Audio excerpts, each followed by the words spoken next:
there's a big issue here, which is ulnar deviation for the therapist. Okay?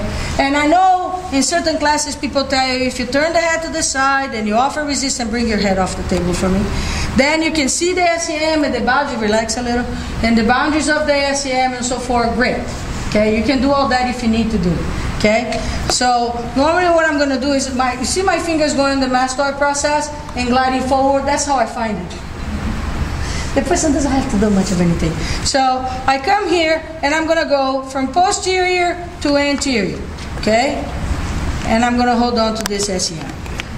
Now, see, her left eye is redder than her right eye, and I've been noticing that the entire time, so I'm going to change my mind here. Okay? And that is where the sensitivity is. That's SEM noise. Okay? I told you muscles have personality. Okay? Hands in the pocket is typical trapezius tightness, but now in that case,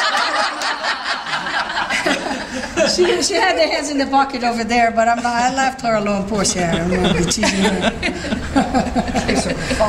See, in case you wonder when I'm walking around what I do, I'm analyzing you. So, because I distract my brain.